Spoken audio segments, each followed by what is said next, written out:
Hello students, आज हम पढ़ेंगे क्लास 8 की इंग्लिश बुक गोल्डन लीव्स का chapter number 5 the treasure of lemon brown. Students, treasure का मतलब होता क्या है? ट्रेजर का मतलब होता है खजाना। तो ये खजाने के बारे में है, एक पर्सन लेमन ब्राउन के बारे में। ठीक है, मेनली जो ट्रेजर्स होते हैं, खजाना होता है, वो अलग अलग लोगों के लिए अलग अलग चीज़ होती है। कुछ लोगों के लिए जो ट्रेजर होता है वो उनका पैसा होता है, ठीक है, उनकी प्रॉपर्टीज़ होती हैं, मतलब मटेरियल थिंग्स होती हैं, ठीक है। बट कुछ लोगों के लिए ट्रेजर्स उनके ख़ास लोग होते हैं, उनके पर्सन होते हैं, मतलब उनके फ्रेंड्स होते हैं, फैमिली होती है, ठीक है। और कुछ लोगों के लिए उनके एक्सपीरियंसेस बहुत बड़े ट्रेजर होते हैं, उनसे कुछ ना कुछ उनको संभाल के रखना पड़ता है, उन एक्सप्रेशंस को, उन इमोशंस को। तो इस स्टोरी में हम यही जानेंगे कि किन लोगों के लिए ट्रेजर किस तरह का होता है, मतलब अलग अलग लोगों के लिए ट्रेजर का मीनिंग अलग अलग होता है। आइए चैप्टर को स्टार्ट करते हैं।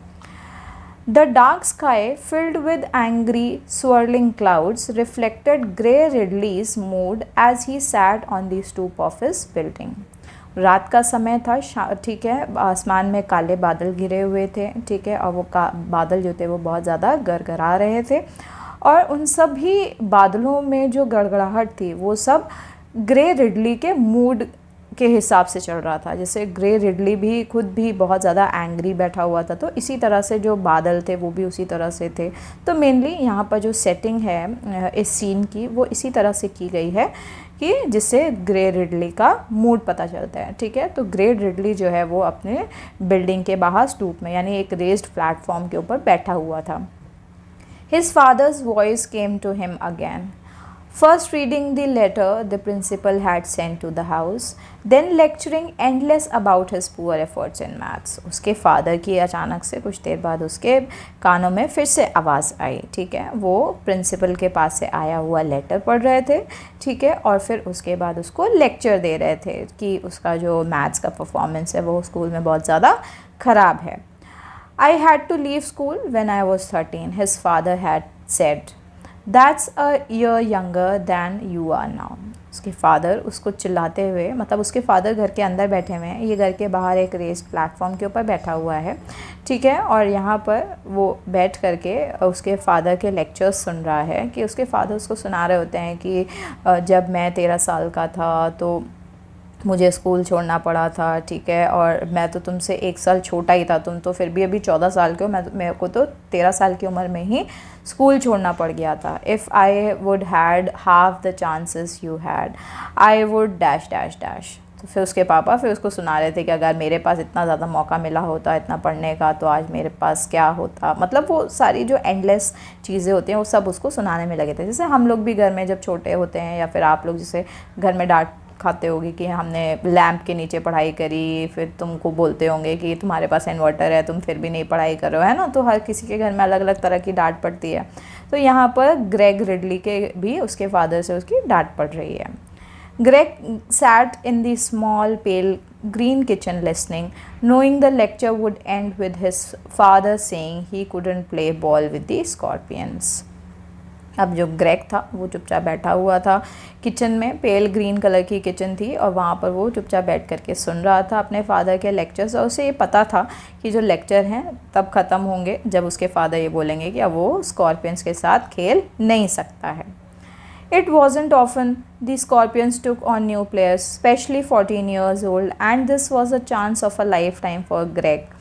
अब जो स्कॉर्पियंस थे, स्कॉर्पियंस कौन थे? मेनली एक टीम थी, ठीक है, प्ले बॉल खेलने वाली टीम थी जिसका नाम था स्कॉर्पियंस। और जो स्कॉर्पियंस होते थे वो मेनली यंग प्लेयर्स को लेते थे अपनी टीम में, ठीक है, स्पेशली जिनकी उम्र 13-14 साल की होती थी, ठीक है। और यही चांस था ग्रेग के पास उस टीम में ज्वाइन कर लेने का।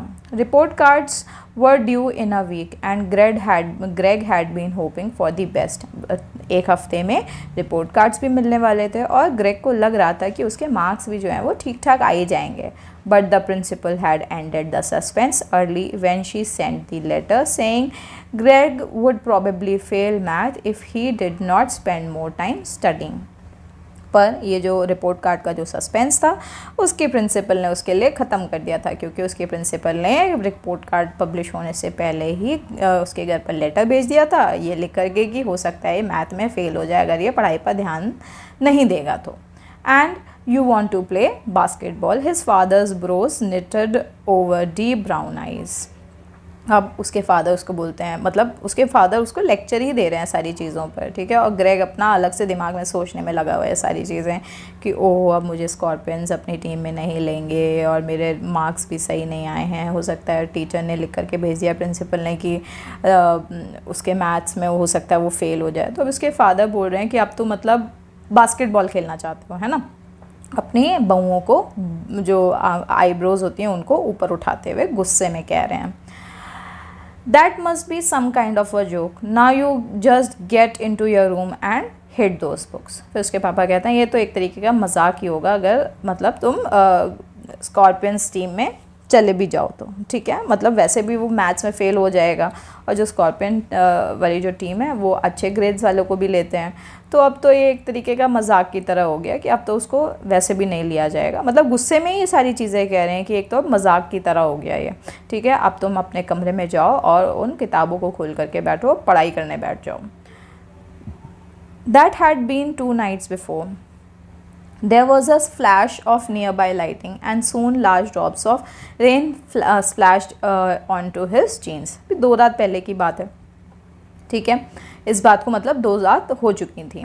अब लाइटनिंग की बहुत ज़्यादा तेज़ से फ्लैश हुआ, यानी बिजली कड़की बहुत ज़ोर से, और थोड़ी देर बाद जो बूंदें थीं वो ग्रेग ग्रिडली की जीन्स के ऊपर आकर गिरी, यानी बारिश की बूंदें। He stood to go upstairs, thought of the lecture that probably awaited him if he did anything except shut himself in his room with his math book and started walking down the street instead. अब जो Greg था वो उठा सीढ़ियों की तरफ ऊपर जाने के लिए, फिर उसके दिमाग में आया कि अब फिर से लग रहा है लेक्चर ही सुनने पड़ेंगे। कुछ देर वहाँ पर उसने रुका, फिर यही दिमाग में सोच रहा था कि ये कहते हैं अब मुझे लेक्चर सुनने पड़ेंगे और फिर मुझे अपने कमरे में बंद हो जाना पड़ेगा और मैथ की किताब खोल करके बैठना पड़ेगा, ठीक है, और फिर ये सोचते सोचते वो सड़क की तरफ अब बाहर निकल जाता है। Down the block there was an old tenement that had been abandoned for some months, ठीक है, जब वो ब्लॉक के आखिरी कोने में पहुंचता है तो वहाँ पर वो एक पुराना टेनेमेंट देखता है। टेनेमेंट क्या होता है? टेनेमेंट एक बहुत बड़ी सी बिल्डिंग होती है जिसमें छोटे छोटे अपार्टमेंट्स में वो बिल्डिंग बटी हुई होती है, ठीक है। तो इस तरह की बिल्डिंग जो होती है वो पुरानी बिल्डिंग होती है, वो बहुत महीनों पहले ही अबैंडन कर दी गई थी, यानी खाली कर दी गई थी, यानी वहाँ पर उस बिल्डिंग में कोई रहता नहीं था। Greg noticed that the door once boarded over was slightly ajar. जैसे ही ग्रेग जो है उस बिल्डिंग के अंदर जाने को होता है तभी वो देखता है कि उस बिल्डिंग में जो डोर है वो स्लाइटली अजार है, यानी कि स्लाइटली थोड़ा सा खुला हुआ है। He vaulted over the outer stairs and pushed tentatively on the door. It was open and he let himself in just as it started training. अब जो ग्रेग था वो धक्का मारता है दरवाजे में और पुश करता है दरवाजे को, ठीक है। अब वो दरवाज़ा ओपन हुआ होता है वैसे भी, तो वो उस दरवाजे से होते हुए अंदर आ जाता है क्योंकि बाहर बारिश स्टार्ट हो गई थी। The inside of the building was dark except for the dim light from the street lamps. जो बिल्डिंग थी वो बहुत ज़्यादा अंधेरे में थी, यानी जब वहाँ पर कोई रहता नहीं था तो वहाँ लाइटें भी नहीं जलती थी, ठीक है, सिर्फ बाहर जो स्ट्रीट लैम्प थी उसी की ही रोशनी उस बिल्डिंग के अंदर पड़ रही थी। He sat a while allowing his mind to drift to the scorpions then to his father. वो वहाँ कुछ देर बैठता है और अब उसके दिमाग में सिर्फ स्कॉर्पियंस की बातें चल रही होती हैं, फिर उसके दिमाग में उसके फादर की बातें चल रही होती हैं। His father had been a postal worker for all of Greg's life and was proud of it, often telling Greg how hard he had worked to pass the test.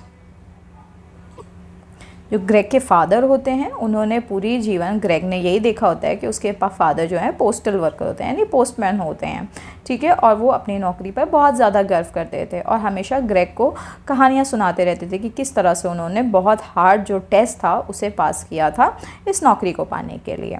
Greg had heard the story too many times to be interested now, और Greg stories जो थी उसके पापा की बहुत बार सुन चुका था और इसीलिए अब उसका कोई भी इन सब स्टोरीज़ को सुनने में इंटरेस्ट भी नहीं बचा था। For a moment Greg thought he heard something that sounded like a scraping against the wall. He listened carefully but it was gone. अब जो कुछ ही देर में जो ग्रेग था उसने आवाज़ सुनी कि दीवार में कुछ खुरचने की आवाज़ आ रही है, ठीक है। और फिर जब उसने बहुत ध्यान से सुनने की कोशिश करी तो अब वो आवाज़ आनी बंद हो चुकी थी। He went to the window and was about to look when he heard a voice behind him. फिर जो ग्रेग था वो उठता है, वो विंडो की तरफ जा कर के देखता है, ठीक है। जैसे ही वो विंडो की तरफ जा कर के देखने वाला होता है तभी उसको पीछे से किसी की आवाज़ सुनाई देती है, अपने पीछे से किसी की आवाज़ सुनाई देती है। Don't try nothing, cause I got a razor sharp enough to cut a week into 9 pieces. पीछे से एक आवाज़ आती है जो ये कहता है कि कुछ भी करने की कोशिश मत करना, मेरे पास एक शार्प रेज़र है, ठीक है, यानी शार्प उस तरह है और ये उस तरह काफ़ी है एक हफ्ते को 9 दिन बनाने के लिए। यानी कि वो बहुत उसको डराने की कोशिश कर रहा है। जो भी उसके पीछे से आवाज़ आई, ग्रेग के पीछे बंदा जो भी खड़ा हुआ है उसने जो भी बोला उसको डराने धमकाने की कोशिश कर रहा है कि कुछ भी करने की कोशिश मत करना, वरना मैं एक हफ्ते में 7 दिन होते हैं तो वो एक हफ्ते में 9 दिन बना देगा। यानी वो उसको डरा रहा है ये वर्ड बोल करके, ठीक है। ये सेंटेंस, ये स्टेटमेंट देखिए। Greg, except for an involuntary tremor on his knees, took stock still. There was a shuffling sound as the person who had been speaking moved a step closer. अब जो Greg था उसके घुटनों में दर्द तो था ही, पर फिर भी वो वहाँ पर बहुत साइलेंटली, बहुत चुपचाप एकदम खड़ा हुआ था, ठीक है। फिर उसके बाद जो पर्सन था जब उसने फिर से बोलना शुरू किया, एक शफलिंग सी साउंड आई, ठीक है, और वो पर्सन जो था एक स्टेप आगे और बढ़ा ग्रेग की तरफ। Greg turned holding his breath, his eyes straining to see in the dark room. Greg मुड़ा बंदे को देखने के लिए, उसकी सांसें जो थी वो थम चुकी थी क्योंकि वो एक तो अंधेरी बिल्डिंग थी और उसमें वो चला गया था, उजाला भी नहीं आ रहा था, ठीक है। उसके पीछे से किसी ने उसको धमकी भी दे दी थी।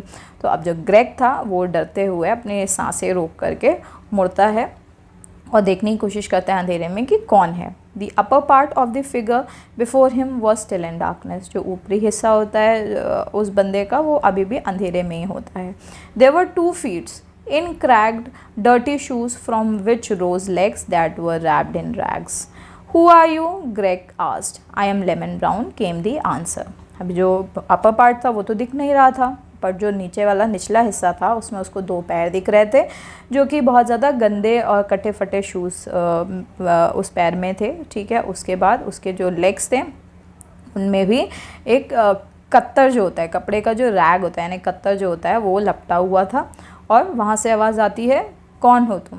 तभी ग्रेग कहता है कि कौन हो तुम? आस्क्ड, ठीक है, ग्रेग पूछता है हु आर यू?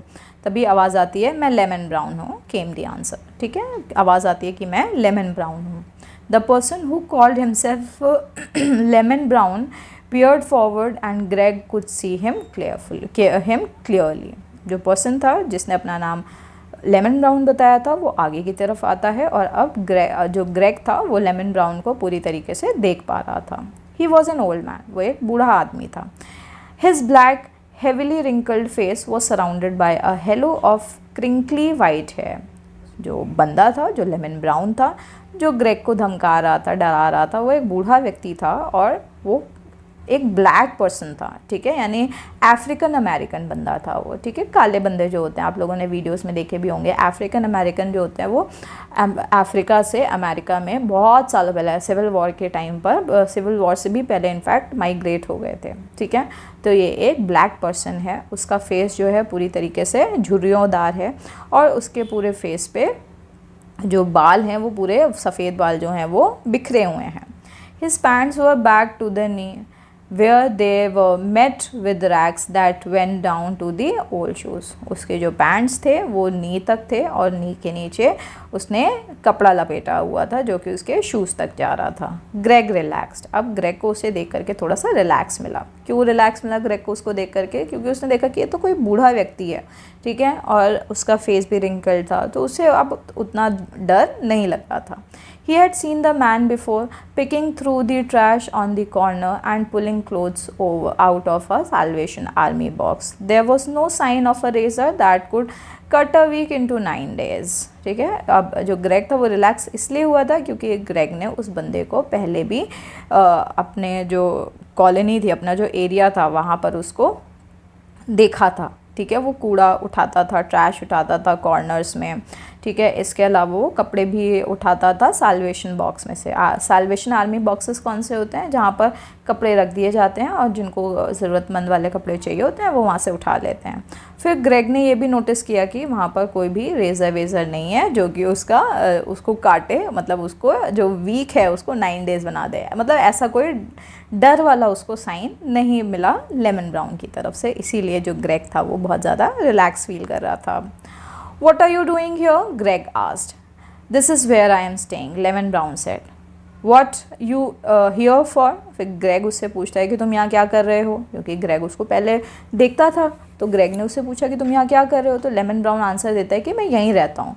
ठीक है, फिर लेमन ब्राउन उससे पूछता है कि तुम यहाँ किस लिए आए हो। It is raining out, Greg said, leaning against the back of the couch. Aren't you got no home? फिर ग्रेग जो है कहता है कि बाहर बारिश हो रही थी। ठीक है, और वो काउच की तरफ को टेक लगा के खड़ा हुआ था। ठीक है, ain't you got no home, तभी जो लेमन ब्राउन था वो उससे पूछता है क्या तुम्हारे पास कोई घर नहीं है रहने के लिए। I got a home, Greg answered. You ain't one of them bad boys looking for my treasure is you. Lemon Brown cocked his head to one side and squinted one eye because I told you I got me a razor. तभी जो Greg था वो कहता है हाँ मेरे पास घर है। फिर लेमन ब्राउन पूछता है कि क्या तुम बैड बॉयज़ में से तो नहीं है जो मेरा ख़जाने के बारे में, तुम मेरा ख़जाना लेने के लिए आए हो। ठीक है, वो अपना जो मुंडी थी, जो उसका हेड था एक तरफ देख रहा होता है, अब जो अपनी आँखें होती हैं वो दूसरी तरफ देख रहा होता है। ठीक है, और वो उसको डराते हुए कह रहा होता है कि अगर तुम मेरा ट्रेजर लेने के लिए आए हो तो ध्यान रखो कि मेरे पास एक रेज़र है। I'm not looking for your treasure, Greg answered smiling. If you have one. तो ग्रेग कहता है कि मैं कोई भी ट्रेजर के लिए नहीं आया हूँ, मतलब मैं कोई ख़जाना चुराने के लिए नहीं आया हूँ, अगर तुम्हारे पास है भी तो। What you mean if I have one? Lemon Brown said. Every man got a treasure. You don't know that? You must be a fool. तभी लेमन ब्राउन जो है वो कहता है कि तुम्हारा क्या मतलब है कि if I have one, तुम्हारा क्या मतलब है कि मेरे पास ट्रेजर है, कोई ट्रेजर भी है। हर इंसान के पास ट्रेजर होता है, तुम्हें अगर ये बात नहीं पता है तो तुम्हें एक बेवकूफ़ हो। You know who I am Lemon Brown, the old man said, pulling back his shoulders as he did so. They used to call me Sweet Lemon Brown. फिर जो लेमन ब्राउन है, अब लेमन ब्राउन जो है उसको जो Greg है उसकी ये बात की तुम्हारे पास कोई ट्रेजर है भी, मतलब ये जो बात उसने बोली थी कि मैं तुम्हारा ट्रेजर नहीं लेने आया हूँ, अगर तुम्हारे पास कोई ट्रेजर है भी तो उसको ये बात थोड़ी सी चुभ गई है। तो यहाँ पर लेमन ब्राउन अपने बारे में बताते हुए कहता है तुम जानते भी हो कि मैं कौन हूँ, है ना, तुम जानते भी हो मैं कौन हूँ। और अपने जो कंधे हैं वो उचकाते हुए कहता है, ठीक है, कहता है कि मेरे को स्वीट लेमन ब्राउन के नाम से जाना जाता था। Sweet Lemon, Greg asked. फिर ग्रेग पूछता है स्वीट लेमन कौन, मतलब yes sir, Sweet Lemon Brown. They used to say I sang the blues so sweet that if I sang at a funeral the dead would commence to rocking with the beat. You mean you haven't heard about sweet lemon brown? फिर जो lemon Brown कहता है कि हाँ मैं बहुत सुरीले blues गाता था, और मैं इतने ज़्यादा सुरीले ब्लू सॉन्ग्स गाता था कि जो फ्यूनरल होता था, जो मरे हुए लोग होते थे वो भी अपने फ्यूनरल में, उनकी जो डेथ सेरेमनी होती थी उसमें भी वो बिल्कुल मेरी जो बीट्स होती थी सॉन्ग की उसमें रॉक करते हुए उठ जाते थे। ठीक है, उसके बाद फिर जो लेमन ब्राउन होता है वो कहता है मतलब तुमने कभी भी स्वीट लेमन ब्राउन के बारे में आज तक नहीं सुना है। Afraid not, Greg said, what happened to you? Greg कहते हैं नहीं मैं नहीं जानता हूँ आप कौन हो, आपके साथ क्या हुआ था। ग्रेग ने ऐसा इसलिए पूछा क्योंकि लेमन ब्राउन के हिसाब से वो बहुत फेमस इंसान था, और अब अपने लाइफ के लास्ट फेज़ में वो इस तरह की ख़राब कंडीशन में, इस तरह के अबैंडन्ड हाउस में रह रहा था। इसीलिए ग्रेग को ये लगा कि वो उसको नहीं जानता है और उसके साथ ऐसा क्या हुआ था जिसकी वजह से वो मतलब वो इस तरह से है। Hard time boys, hard times always after a poor man. One day I got tired, sat down to rest a spell and hard times caught up with me। बताता है लेमन ब्राउन बताता है कि बुरा वक्त बॉय, जो बुरा वक्त होता है वो हमेशा एक गरीब आदमी के पीछे होता है। एक दिन मैं ऐसे ही थक गया और मैं बैठा आराम करने के लिए, और उसके बाद जो हार्ड टाइम था उसने मुझे पकड़ लिया और उसके बाद मैं कभी आगे बढ़ ही नहीं पाया। I used to have a naughty headed boy just like you. Lemon Brown कहता है कि मेरा भी एक नॉटी बॉय था, बिल्कुल तुम्हारी ही तरह, बस शैतान बेटा था, मेरा भी तुम्हारी तरह था। Lemon brown had half walked, half shuffled back to the corner and sat down against the wall. Had them big eyes like you got. I used to call them moon eyes। तो lemon brown जो था ये सब बातें कहते हुए थोड़ा थोड़ा वॉक कर पा रहा था, थोड़ा थोड़ा हिल के वॉक कर रहा था, ठीक है। उसके बाद वो एक कॉर्नर पे पहुंचता है और वहाँ पर वॉल के अगेंस्ट वो बैठ जाता है। उसके बाद वो कहता है कि उसका जो बेटा था वो उसकी बहुत बड़ी बड़ी आँखें थीं, ठीक है, और मैं उन आँखों को मून आइज बोला करता था।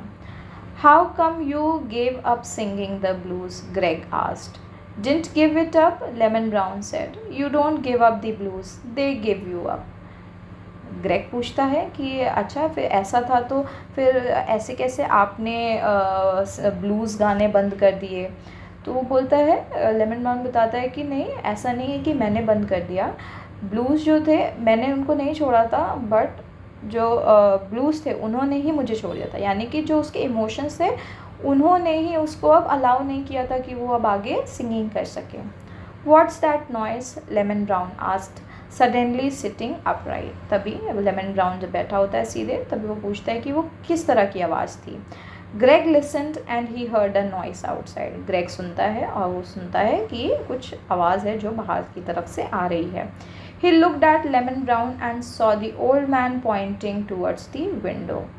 तभी लेमन ब्राउन जो है ग्रेग की तरफ देखता है और ग्रेग की तरफ भी देखता है और कहता है कि जो आवाज़ है वो विंडो की तरफ से आ रही है, मतलब पॉइंट करते हुए, इशारा करते हुए बोलता है ये बात। Greg went to the window and saw 3 men neighbourhood thugs on the stoop. Greg विंडो की तरफ गया और उसने देखा कि 3 आदमी जो कि नेबरहुड के ठग्स थे, यानी कि क्रिमिनल्स थे, वो स्टूप पर थे, यानी प्लेटफॉर्म, रेस्ड प्लेटफॉर्म पे के ऊपर थे। One was carrying a length of pipe. उनमें से एक बंदे ने एक लंबी सी पाइप ले रखी थी। Greg felt Lemon Brown's hand first lying on his shoulder, then throwing down his arm until he took Greg's hand into his own as they crouched in the darkness। तभी ग्रेग जब window पर खड़ा हुआ था और देख रहा था उन तीनों आदमियों को, तभी ग्रेग ने फील किया कि लेमन ब्राउन का एक हाथ जो था उसके शोल्डर के ऊपर था और जो दूसरा हाथ था वो ग्रेग के हाथ के पास गया और उन दोनों ने अपने दोनों हाथों को क्लच कर लिया आपस में, ठीक है, पकड़ लिया आपस में अंधेरे में। This bad man, Lemon Brown whispered. तभी लेमन ब्राउन ने खुसखुसाते हुए कहा कि वो बुरे आदमी हैं। Hey ragman, a voice called, we know you are in here. What you got up under them rags? You got any money? Silence. You don't want to have, we don't want to have to come in and hurt you, old man, but we don't mind if you have to। तभी वहाँ से आवाज़ आती है कि हे रैगमैन, आवाज़ आती है किसी की, और वो बोलता है कि हमें पता है कि तुम यहाँ पर अंदर हो, तुम्हारे पास उन रैग्स में, यानी जो भी तुम्हारे पास जो कबाड़ है, जो भी तुम्हारे पास सामान है, तुम्हारे पास क्या उनमें कुछ छुपा करके रखा हुआ है तुमने? क्या उसमें कुछ पैसे हैं? और कोई सन्नाटा, सब पूरा सन्नाटा रहता है, कोई आवाज़ वापस से रिप्लाई नहीं आती है। तभी फिर से आवाज़ आती है बोलने की कि हम तुम्हें मारना या हर्ट करना नहीं चाहते हैं बूढ़े व्यक्ति, ठीक है, बट अगर तुम चाहते हो तो हमें कोई वो भी नहीं है, दिक्कत भी नहीं है तुम्हें मारने पीटने में। Lemon Brown squeeze Greg's hand in his own hand, gnarled first. There was a banging downstairs and a light as the man entered, तभी जो लेमन ब्राउन था वो ग्रेग का हाथ स्क्वीज़ करता है। उसके बाद वो सुनाई देता है कि जो डाउनस्टेयर्स, जो नीचे की जो सीढ़ियाँ हैं वहाँ से बैंगिंग साउंड आ रही है, यानी बहुत ज़्यादा खटखटाने की बहुत ज़्यादा बैंगिंग साउंड्स आ रही हैं, और एक आदमी है जो कि लाइट लेकर के अंदर आ रहा है। Ain't nobody in that room, a noise said, you think he gone or something. तभी आवाज़ आती है कि क्या यहाँ पर कोई है नहीं क्या रूम में, ठीक है, क्या तुम्हें ऐसा लगता है कि जो भी था यहाँ पर वो जा चुका है, या फिर कुछ और बात है। I don't know came the answer, तभी पीछे से आंसर आता है कि नहीं, मुझे नहीं पता क्या हुआ है, यानी कि जो चोर हैं वो आपस में बात कर रहे हैं, सारी कन्वर्सेशन आपस में कर रहे हैं।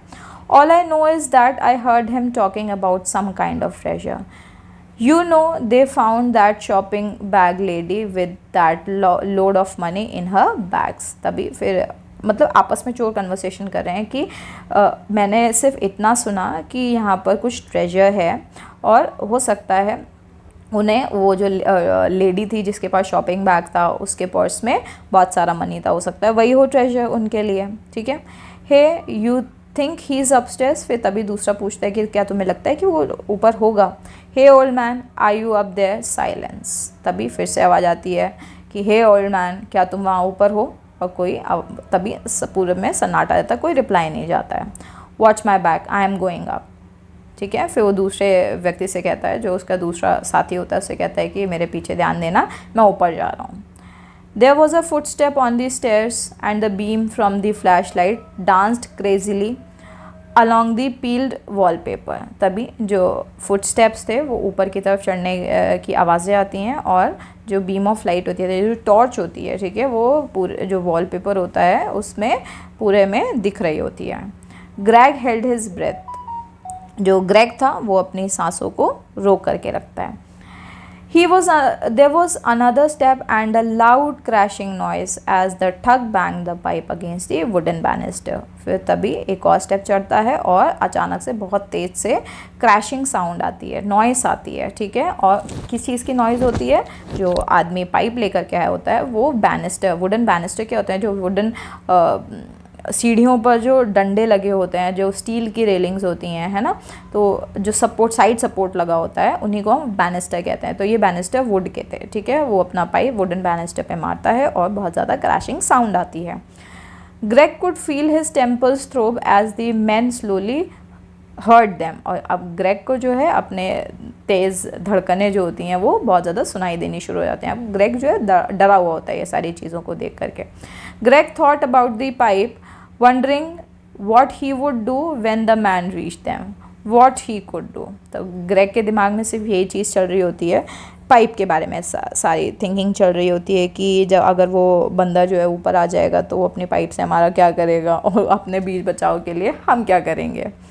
Then Lemon Brown released his hands and moved towards the top of the stairs। तभी जो लेमन ब्राउन होता है अपना हाथ छुड़ाता है और स्टेयर्स के ऊपर की तरफ सामने जाने की कोशिश करता है।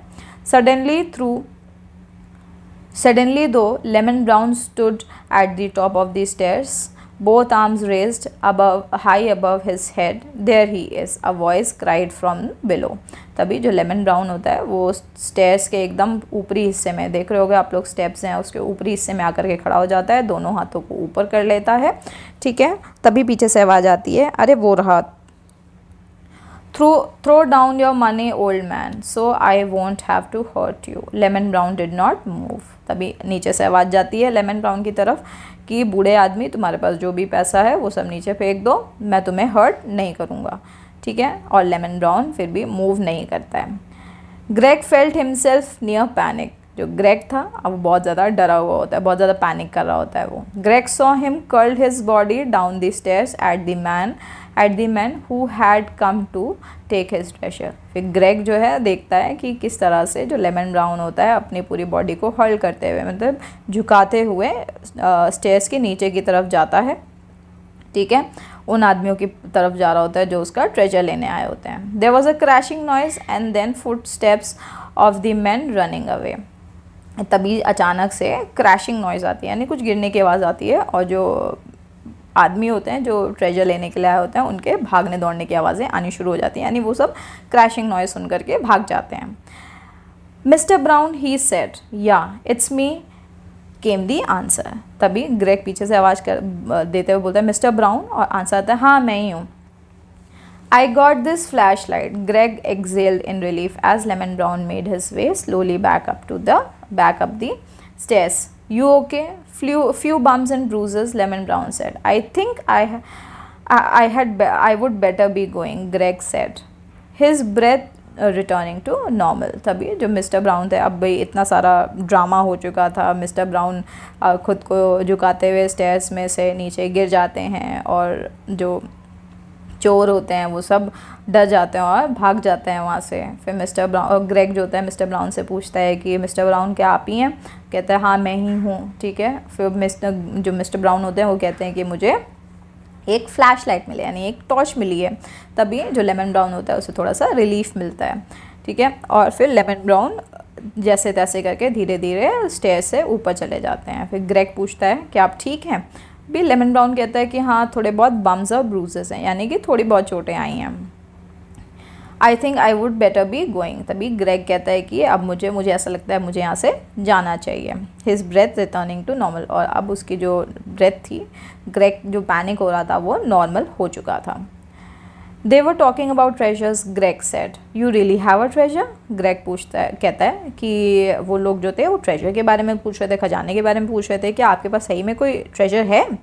What I tell you, didn't I tell you, every man got a treasure, Lemon Brown said. You want to see mine? तभी लेमन ब्राउन कहता है कि मैंने तुम्हें क्या बताया था? क्या मैंने तुम्हें ये बताया था ना कि हर इंसान के पास ट्रेजर होता है। क्या तुम मेरा ट्रेजर देखना चाहते हो? If you want to show it to me, Greg shrugged. फिर तभी ग्रेग जो होता है अपने कंधे उचकाते हुए कहता है अगर आप दिखाना चाहते हैं तो हाँ मैं देख लूँगा। Let's look out the window first, see what them scoundrels be doing, Lemon Brown said. तभी लेमन ब्राउन कहता है चलो पहले देख लेते हैं विंडो के बाहर कि वो जो लोग हैं, वो जो थीव्स हैं वो क्या कर रहे हैं, वो गए या नहीं गए। They looked out the window. They saw the men who had tried to take the treasure sitting on the curb near the corner. One of them had his pants leg up, looking at his knee. फिर वो window की तरफ देखते हैं, वो देखते हैं कि जो मेन हैं जो अंदर आने की कोशिश कर रहे थे, जो ट्रेजर लेने की कोशिश कर रहे थे, वो बाहर कोने में बैठे हुए, कर्ब यानी कोने के पास नीचे बैठे हुए हैं, ठीक है, घास फूस वाले एरिया में। और उनमें से एक की जो पैंट थी वो ऊपर की तरफ नी तक चढ़ी हुई थी और वो अपनी नी को देख रहा था। Lemon brown gave Greg the flash light. Lemon brown जो है ग्रेग को टॉर्च देता है। He sat on the floor near Greg and carefully untied the strings from a plastic box. फिर जो ग्रेग था वो फ्लोर पर बैठ जाता है, ठीक है, और उसके बाद फिर धीरे से जो लेमन ब्राउन था वो ग्रेग के पास फ्लोर में बैठ जाता है और जो प्लास्टिक बॉक्स था उसके पास उसको खोलना शुरू करता है। He revealed some yellow newspaper clippings and a battered harmonica. फिर वो दिखाता है उसके पास कुछ येलो न्यूज़पेपर क्लिपिंग्स होते हैं। अभी येलो न्यूज़पेपर क्लिपिंग्स क्या हैं, यानी न्यूज़पेपर के कुछ क्लिप्स होते हैं जो कि अब पीले पड़ चुके होते हैं, यानी पीले पड़ चुके हुए कागज़ दिखाता है, न्यूज़पेपर की कटिंग्स दिखाता है, और एक हारमोनिका दिखाता है जो कि ख़राब कंडीशन में थी। हारमोनिका क्या होता है? हारमोनिका एक माउथ ऑर्गन होता है जिसको मुंह से बजाते हैं अपनी फूंक मार के, ठीक है, मुंह से जैसे फ्लूट बजाते हैं, बांसुरी बजाते हैं, वैसे ही ये इसको बजाते हैं और इसमें एयर गैप्स होते हैं जिससे अलग अलग साउंड्स निकलती हैं। There it be, he said nodding his head, there it be. तभी फिर वो कहता है कि यही ट्रेजर है मेरे पास, सिर हिलाते हुए अपना। Greg looked at the old man, saw the distant look in his eyes.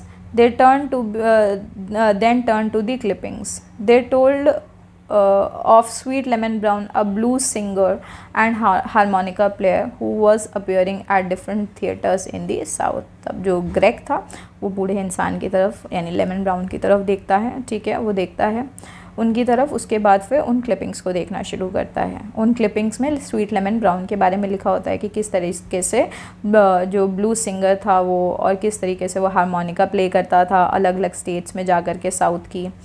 One of the clipping said he had been the hit of the show. उनमें से एक क्लिपिंग में लिखा होता है कि जो लेमन ब्राउन है वो उस शो का हिट मेंबर था, मतलब बहुत ज़्यादा फेमस था वो।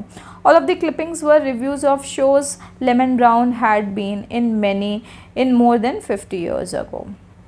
ठीक है, और जो ज़्यादातर जो भी क्लिपिंग्स थी वो सभी जो लेमन ब्राउन था उसके जिन शोज़ में उसने पार्टिसिपेट किया था 50 साल पहले, उन सभी के रिव्यूज़ के बारे में था।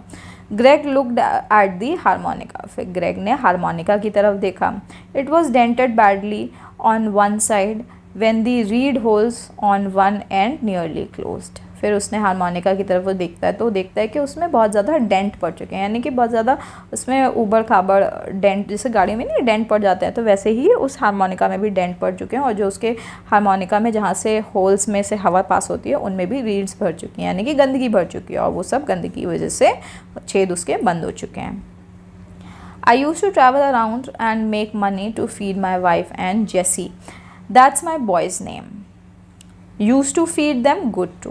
फिर जो लेमन ब्राउन है वो कहता है कि मैं पूरे दुनिया भर में ट्रैवल करा करता था, बहुत पैसे कमाता था, अपनी बीवी और बच्चे जेसी को बहुत अच्छे से खाना पीना खिलाता था। मेरे बेटे का नाम जेसी है। फिर वो बताता है कि मैं उनको बहुत अच्छा खाना खिलाया करता था। Then his mama died and he stayed with his mama's sister. फिर बताता है कि जब उसकी मदर एक्सपायर हो गई, यानी कि जेसी की मदर यानी कि लेमन ब्राउन की जब वाइफ एक्सपायर हो गई, तो जो जेसी था वो अपनी मौसी के घर में, ममा सिस्टर है, ठीक है, अपनी मौसी के घर में जा कर के उनके साथ रहने लगा। He grew up to be a man. वो वहाँ पर उनके साथ रहा और वहाँ पर एक बड़ा इंसान बना, यानी आदमी बन गया। And when the war came he saw fit to go off and fight in it. और जब लड़ाई का समय आया तो वो फिट था, और उसकी उम्र इतनी थी कि वो लड़ाई में पार्ट ले सकता था, फिट था, और वो उसमें लड़ने गया। I did not have nothing to give him except these things that told him who I was and what he come from. फिर बताता है कि जब वो जा रहा था तो मेरे पास उसको देने के लिए ज़्यादा कुछ तो नहीं था, मेरे पास सिर्फ यही क्लिपिंग्स थी और यही जो ट्रेजर वो दिखा रहा है अपना लेमन ब्राउन, ठीक है, जो कुछ क्लिपिंग्स हैं और वो हारमोनिका है, वो बताता है कि यही चीज़ थी जो मेरे पास थी और मैंने उसको दी थी उसको, और इसको ये बताने के लिए कि वो कौन है और वो किस बैकग्राउंड से बिलोंग करता है। If you know your pappy did something, you know you can do something too। फिर वो कहता है कि उसने बताया, यानी लेमन ब्राउन ने ग्रेग रिडली को बोला कि अगर तुम जानते हो कि तुम्हारे फादर कुछ हैं, ठीक है, कुछ बन गए अपने जीवन में, तो तुम श्योर हो जाओ कि तुम भी कुछ अपने जीवन में अच्छा ही कर सकते हो। Anyway, he went off to war and I went off still playing and singing। फिर वो बताता है कि anyways वो वॉर में चला गया और उसके बाद मैं भी अपने सिंगिंग करियर में वापस लौट गया, प्ले करता था और सिंगिंग करता था। Of course by then I wasn't as much as I used to be, not without somebody to make it worth the while, you know what I mean. फिर वो जो है रिग्रेट करते हुए इस बात को बोलता है कि सब कोई अपने अपने काम पे चला गया था, अब उसका बेटा जैसी अपने वॉर में चला गया था और ये भी वापस से नॉर्मल अपनी सिंगिंग में चला गया था, पर क्योंकि अब इसके पास लाइफ में कोई मोटिवेशन नहीं बची थी, यानी उसके पास कुछ था ही नहीं, लोग नहीं थे जिनके लिए वो कमाए, जिसकी वजह से उसे मोटिवेशन मिले, ठीक है, तो जो भी वो कर रहा था वो वर्थ नहीं था उसके लिए, सॉरी। या Greg nodded not quite really knowing. फिर जो ग्रेग था वो नॉड करते हुए कहता है कि वो उसकी बात समझ पा रहा है पर उतनी भी ठीक से नहीं समझ पा रहा है कि वो क्या बोलना चाह रहा है। I travelled around and one time I came home and there was this letter saying Jesse got killed in the war. फिर एक बार मैं ट्रैवल कर रहा था म्यूज़िक्स प्ले करते हुए, ठीक है, फिर उसके बाद जब मैं घर वापस आया तो मेरे को एक लेटर मिला जिसमें लिखा था कि जेसी जो था वो वॉर में, लड़ाई में मारा गया था। Broke my heart it truly did. और उसके बाद मेरा जो दिल था वो बुरी तरीके से टूट गया। They sent back what he had with him over there and what it was in this old harmonica and these clippings. फिर बताता है, जो लेमन ब्राउन होता है वो बताता है कि जो आर्मी वाले थे जहाँ पर वो लड़ने गया था उसका बेटा, जब वो मारा गया था तो उसके यूनिफॉर्म के अंदर यही सारी जो क्लिपिंग्स थी और हारमोनिका थी यही मिली थी, ठीक है। Him carrying it around with him like that told me it meant something to him. यानी कि अब वो यहाँ पे बताता है कि ये जो भी सामान लेकर के ट्रैवल कर रहा था मेरा, इससे ये पता चलता है कि उसके लिए ये सामान कितना ज़्यादा इम्पॉर्टेंट था, कितना मीनिंगफुल था उसके लिए सामान। That was my treasure and when I give it to him he treated it just like that a treasure, isn't that something। बताता है लेमन ब्राउन कि जो भी मैंने सामान अपने बेटे को दिया था वो मेरे लिए ट्रेजर था, और उसने भी उस सामान को अपने ट्रेजर की तरह ही रखा। तो ये जो भी फीलिंग थी मेरी ट्रेजर को लेकर के, मेरे ख़जाने को लेकर के, मेरा बेटा भी इसी ख़जाने को अपना ख़जाना मानता था, ठीक है। और यही चीज़ सबसे ज़्यादा अच्छी होती है। ये I guess so, Greg said. तब ग्रेग कहता है कि हाँ मुझे समझ में आ रहा है। You really think that treasure of yours was worth fighting for, Greg asked. फिर ग्रेग पूछता है कि आपको फिर भी लगता है कि जो आपके पास खजाना है, इस खजाने के लिए आप इतना लड़ गए उन चोरों चक्कों से। What else a man got except what he can pass on to his son or his daughter if she be his oldest, lemon brown said। तभी लेमन ब्राउन कहता है कि और इसके अलावा और क्या आप अपने बच्चों को पास ऑन करोगे, अपने बेटे बेटियों को पास करोगे। मतलब कि अपने मरने के बाद जब कोई भी चीज़, अपना सामान जो होता है इंसान अपने बच्चों को ही तो पास ऑन करता है, तो इस तरीके की चीज़ें ही तो इंसान पास ऑन करेगा, और यही सब तो ट्रेजर होता है। You sure do ask the most foolish question। Lemon brown पूछता है कि तुम बहुत बेवकूफ़ वाला सवाल पूछते हो। Lemon brown got up after patting his rags in place and looked out the window again। तभी जो लेमन ब्राउन होता है वो अपने कपड़ों को झाड़ते हुए उठता है और अपने सामान जो भी उसका जो रैग्स होते हैं, जो भी उसके ट्रेजर होता है, उसको संभाल करके रखते हुए उठता है और विंडो की तरफ बाहर दोबारा से देखता है। Looks like they are gone. कहता है कि ऐसा लग रहा है कि वो लोग यहाँ से चले गए हैं। You get on out of your and get your self home, I will be watching from the window so you will be all right. अब जो लेमन ब्राउन था वो बच्चे को कहता है, ग्रेग को कहता है कि अब तुम भी उठो और अपने घर वापस लौटो, मैं यहाँ विंडो से खड़ा होकर के देखूँगा कि तुम ठीक से गए कि नहीं गए। Greg said and you take care of that treasure of yours. Greg कहता है और आप अपने इस ट्रेजर का ध्यान से ख्याल रखिएगा। That I will do, lemon said, the wrinkles around his eyes suggesting a smile. फिर जो लेमन ब्राउन था वो मुस्कुराते हुए, उसके फेस पर जो रिंकल्स पड़ रहे थे उसकी आइज़ के पास, ठीक है, उससे ऐसा लग रहा था कि वो मुस्कुराते हुए कह रहा है कि हाँ मैं अपने ट्रेजर का अपने ट्रेजर का संभाल करके उसको ख्याल रखूँगा, उसको संभाल करके रखूँगा। दैट आई विल डू, फिर दोबारा से कहता है कि हाँ मैं उसको संभाल करके, अच्छे से संभाल करके रखूँगा। The night had warmed and the rain had stopped, leaving puddles at the curbs। जो रात थी वो गर्म हो चुकी थी, यानी अब बारिश जो थी वो रुक चुकी थी, और जो कर्ब्स थे, जो कोने थे सड़कों में, वहाँ पर पानी इकट्ठा हो गया था। Greg did not even want to think how late it was. और ग्रेग जो था उसके दिमाग में ये भी बात नहीं आ रही थी कि कितना समय हो चुका होगा।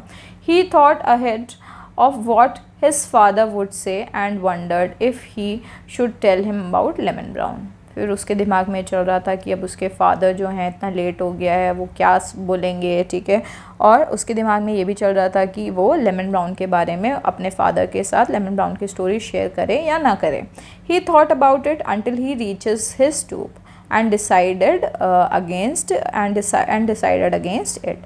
फिर उसके बाद वो ये सब सोचते हुए अपने घर के पास, अपने घर में पहुंच जाता है, अपने घर के स्टूप पर यानी प्लेटफॉर्म पर, और वहाँ पर खड़े होकर के वहाँ पर जाकर के खड़ा हो जाता है। Lemon brown would be okay, Greg thought. Greg सोचता है कि लेमन ब्राउन तो ठीक ही होंगे।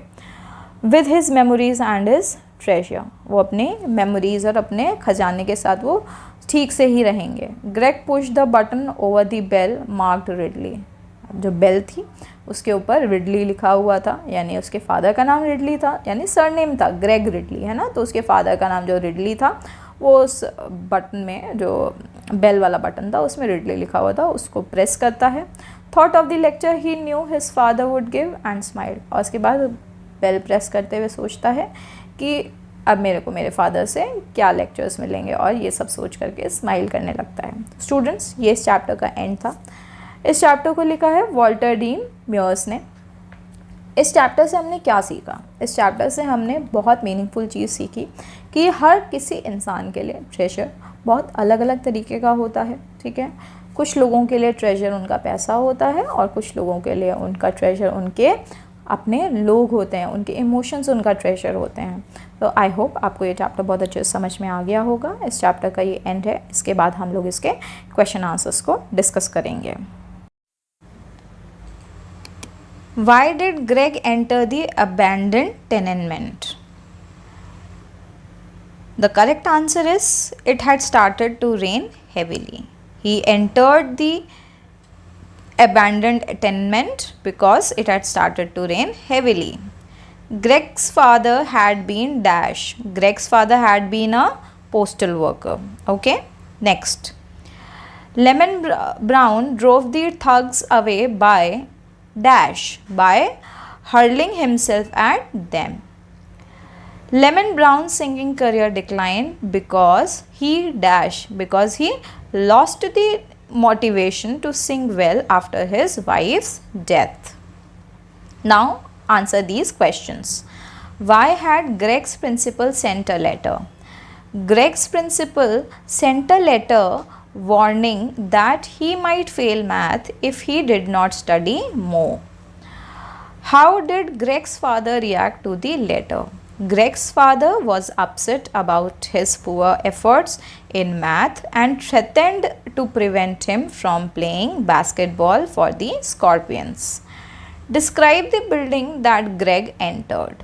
The building was an old tenement that had been abandoned for some months. It was graffiti scared and had a musty smell. Inside, there were various items like a pile of rags and a broken couch. What did Greg first notice about the man he met in the building? Greg noticed that the man he met in the building was an old black man wearing cracked, dirty shoes, heavily wrinkled face, dressed in rags with a halo of crinkly white hair and whiskers. How did the man threaten him? The man threatened Greg with a razor, claiming it was sharp enough to cut a week into 9 days. Where had Greg seen the man before? Greg had seen Lemon Brown before, picking through the trash on the corner and pulling clothes out of a Salvation Army box. What was Lemon Brown known as? Why was Lemon Brown known as Sweet Lemon Brown? Lemon Brown was known as Sweet Lemon Brown because he used to be a blues singer and harmonica player known for singing the blues sweetly. How did Lemon Brown drive the thugs out of the building? Lemon Brown drove the thugs out of the building by hurling himself at them, creating a scary scene that scared them away. What were the things that Lemon Brown called his treasure? Lemon Brown's treasures consisted of yellowed newspaper clippings about his past singing career and battered harmonica that he treasured as his son's possessions. What reason does Lemon Brown give for the decline of his musical career? Lemon Brown's singing career declined because he lost his motivation to sing passionately after the death of his wife and his son going off to war. Without someone to inspire him, his music lost its charm and he felt less motivated to perform. What were Lemon Brown's son's possessions which were returned after his death? Lemon Brown's son's possessions returned after his death were an old mouth harmonica and the newspaper clippings that mentioned his performances as Sweet Lemon Brown. Why did Greg decide not to tell his father about Lemon Brown? Greg decided not to tell his father about Lemon Brown because he felt that the old man had his memories and treasure and he did not want to burden his father with more worries. Reference to context. It was not often the Scorpions took on new players, especially 14 years old, and this was a chance of a lifetime for Greg. Report cards were due in a week, and Greg had been hoping for the best. Why was it important for Greg to have good report card? It was important for Greg to have a good report card because the Scorpions would only take on new players, especially 14 years old, and Greg, if they had good grades. What was the information in the letter that the principal sent? What was the effect of this letter on Greg's father?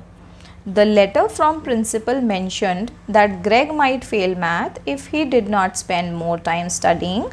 Greg's father was upset and lectured him about his poor effort in maths. Why did Greg not go upstairs when it started raining? Greg did not go upstairs when it started raining because he was afraid of his father's reaction and the lecture he would receive if he did not study. How does his perspective change at the end of the story? At the end of the story, Greg's perspective changes as he learns about Lemon Brown's treasure, which is not material wealth but memories and a sense of pride in his past achievements. I used to have a naughty headed boy just like you. Lemon Brown had walked, half shuffled back to the corner and sat down against the wall. What did Lemon Brown give to his son when he went off to fight in a war? Lemon Brown gave his son a mouth harmonica and newspaper clippings of his performances as Sweet Brown. Why did he give him these things? Lemon Brown gave his son these things to remind him of his roots and heritage, as well as to give him something to cherish and hold on to during his time in the war. What shows that Jesse Brown valued the things his father gave him? Jesse Brown valued the things his father gave him because he carried them with him during the war as a reminder of his father and his musical legacy. What did this story impact? How does this story impact Greg? This story impacts Greg by showing him the importance of valuing family and the legacy passed down by the ancestors, appreciating the treasures beyond material possession. Now think and answer. How can the harmonica and the clippings from a paper be called a treasure?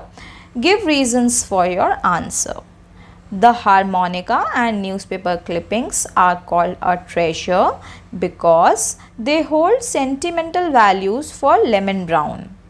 They represent his past career as Sweet Lemon Brown, a blues singer, and the memories of his son Jesse. These items are precious to him as they carry the legacy of his musical talent and his connection to his family. Although they may not have material value, they hold immense sentimental worth for Lemon Brown, making them his treasured possessions.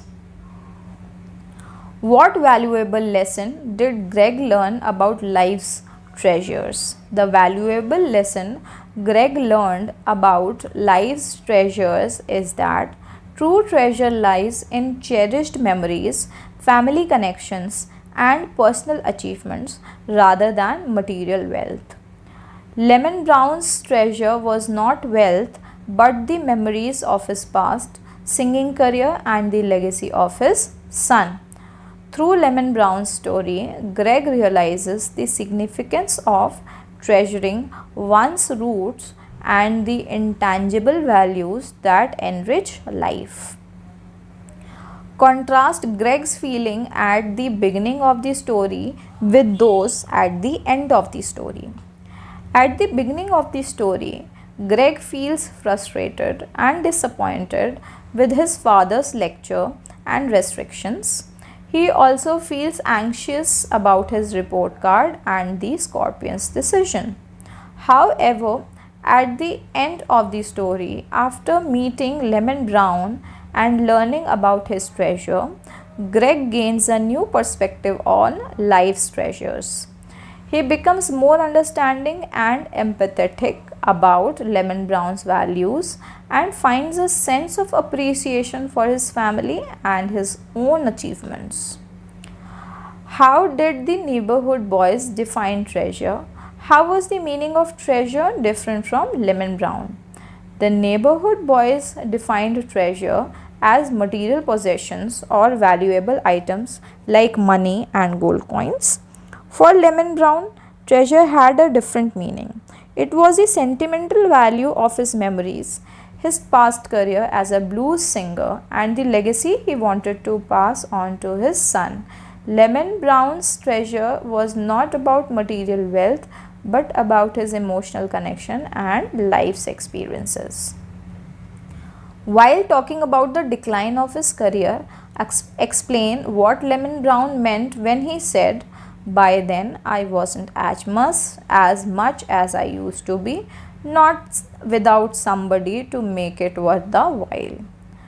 When Lemon Brown said, "By then I wasn't as much as I used to be, not without somebody to make it worth the while," he meant that his career declined because he lost his motivation to sing passionately after the death of his wife and his son going off to war. Without someone to inspire him, his music lost its charm and he felt less motivated to perform.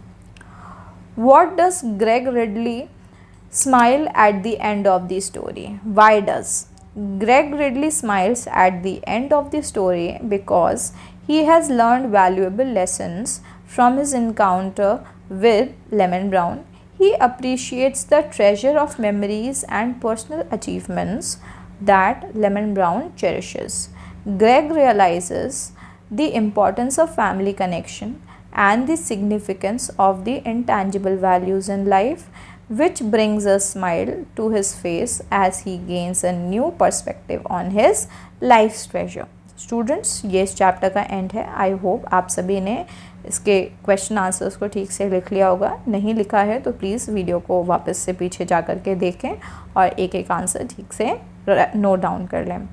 इसके अलावा इस chapter की, इस book की, इस class की other chapters की videos भी आगे आगे अपलोड होती जाएंगी. आप लोग मेरे चैनल को ज़रूर लाइक करें, सब्सक्राइब करें और इसे अपने सभी फ्रेंड्स तक ज़रूर शेयर करें. Thank you so much.